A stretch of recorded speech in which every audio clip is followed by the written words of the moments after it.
பஞ்சபூதங்கள் என்பது பிரபஞ்சம் மற்றும் உயிர்கள் அனைத்திற்கும் அடிப்படையான கூறுகளாகும்.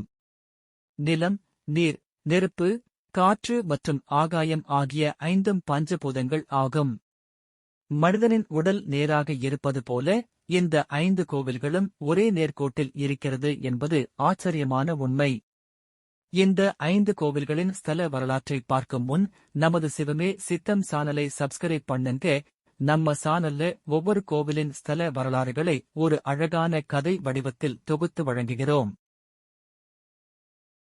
ஒருமுறை கைலாயத்தில் சிவன் தவத்தில் இருந்தபோது அம்பாள் அவரது 2 கண்களையும் விளையாட்டாக தன் கைகளால் மூடினாள். இதனால் கிரகங்கள் இயங்கவில்லை, சூரியனும் உதிக்கவில்லை. உலகம் இருண்டு இயக்கம் நின்றது. கோபமடைந்த சிவன் செய்த தவறுக்கு தண்டனை அனுபவிக்க பூலோகத்தில் அவதரித்து தன்னை எண்ணி தவம் புரிய காஞ்சிபுரம் அனுப்பினார். இங்கு வந்த அம்பாள் ஒரு மாமரத்தின் அடியில் மணலால் லிங்கத்தை பிடித்து தவம் செய்தாள். அவளது தவத்தை சோதிக்க எண்ணிய சிவன் தன் தலையில் குடிகொண்டிருக்கும் கங்கையை பூமியில் ஓடவிட்டார். கங்கை வெள்ளமாக பாய்ந்தவர்தான் பிடித்து வைத்த லிங்கம் கரைந்துவிடுமென அஞ்சிய அம்பாள் லிங்கத்தை மார்போடு அணைத்துக் கொண்டு காத்தாள். அம்பாளின் பக்தியில் மகிழ்ந்த சிவன் அவளுக்கு காட்சி தந்து பாவத்தை மன்னித்தருளி திருமணம் செய்து கொண்டார். ஒருமுறை கைலாயத்தில் 2 சிவகணங்களுக்குள் யார் சிறந்த சிவபக்தர் என்று ஏற்பட்ட சண்டையில் முனிவரின் சாபத்துக்கு ஆளாகி ஒன்று யானையாகவும் மற்றொன்று சிலந்தியாகவும் பெறப்படுத்தன. யானை தினமும் தனது துதிக்கையால் தண்ணீர் எடுத்து வந்து சிவனுக்கு அபிஷேகம் செய்தது. சிலந்தி தன் வலையை சிவனின் மேல் பின்னியது. யானையின் நீரால் வலை விழுந்தது. கோபமடைந்த சிலந்தி யானையை கடித்தது.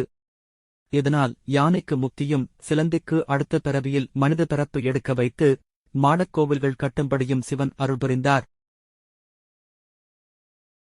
படைக்கும் கடவுளாகிய பிரம்மாவும் காக்கும் கடவுளாகிய திருமாலும் தங்களில் யார் பெரியவர்கள் என்று சர்ச்சை ஏற்பட்டு சிவபெருமானிடம் சென்று கேட்க, சிவபெருமான் தனது அடியை அல்லது முடியை உங்களில் யார் கண்டு வருகிறீர்களோ அவர்தான் பெரியவர் என்றார். திருமால் வராக அவதாரம் எடுத்து அடியைக் காண பூமியைக் குடைந்து சென்று அடியைக் காண இயலாமல் சோர்ந்து திரும்பினார். பிரம்மன் அன்னப்பறவையாக உருவெடுத்து உயரப் பறந்து சென்றார். முடியைக் காண இயலாமல் தயங்கி பறக்கும்போது சிவன் தலைமுடியில் இருந்து தாழம்பூ கீழே இறங்கி வந்ததைக் கண்டு அதனிடம் பொய் சாட்சி கூற சொன்னார். தாழம்பூவும் சாட்சி சொல்ல முற்றும் உணர்ந்த சிவபெருமான் பொய் சொன்ன பிரம்ம தேவனுக்கு பூலோகத்தில் ஆலயம் அமையாதென்றும் பொய்ச்சாட்சி சொன்ன தாழம்பூ சிவ பூஜைக்கு உதவாது என்றும் சாபமிட்டார். திருமாலும் பிரம்மனும்தான் என்ற அகந்தை நீங்கிட உலகுக்கு உணர்த்த சிவபெருமான் அடியையும் முடியையும் காண முடியாத ஜோதி பிழம்பாக நின்ற இடம் திருவண்ணாமலை. பல 100 ஆண்டுகளுக்கு முன் வனமாக இருந்த இந்த இடத்தில் வாயு லிங்கமாக தோன்றிய சிவபெருமானை வழிபட சிலந்தி ஒன்று தினமும் வரும். மழையில் நனைந்த சிவபெருமானைக் கண்ட அந்த சிலந்தி தன்னுடைய உமிழ் நீரில் இருந்து உருவாகும் சிலந்தி வலையை பின்னி வைத்தது. பெரும் இடி ஒன்று இடித்ததில் அந்த வலை எரிந்து சாம்பலானது. சிலந்தியால் அதை தாங்கிக் கொள்ள முடியாமல் இறந்து போனது. இதனால் அந்த சிலந்தியின் பக்தியை மெச்சிய சிவபெருமான் அதற்கு முக்தி கொடுத்தார். அதேபோல தினமும் நாகம் ஒன்று அந்த லிங்கத்தை ஆரத்தழுவி மாணிக்கங்களை கக்கி அர்ச்சனையாக செய்து வழிபடும். அதற்குப் பின்னால் வரும் யானை ஒன்று தன் தும்பிக்கையால் நீரை வாரி இறைத்து அபிஷேகம் செய்யும். பின் மலர்களை பறித்து வந்து அர்ச்சனையும் செய்து வரும். இதனால் அந்த மாணிக்கங்கள் கீழே விழுந்து சிதறிவிடுவது உண்டு.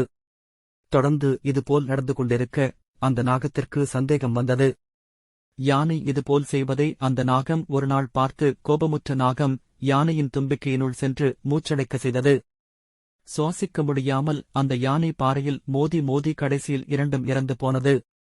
இவைகளின் பக்தியை மெச்சிய சிவபெருமான் இவர்களுக்கும் முக்தியை கொடுத்தார்.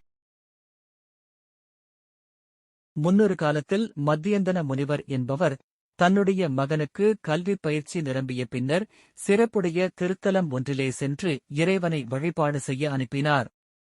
அப்புதல்வர் தில்லைவனத்தை அடைந்தங்கே ஓர் அழகிய தடாகமும் அதன் தென்பக்கத்தே ஓர் ஆலமரநிழலில் சிவலிங்க திருவுருவமும் இருத்தலைக் கண்டு பெருமகிழ்வு கொண்டார்.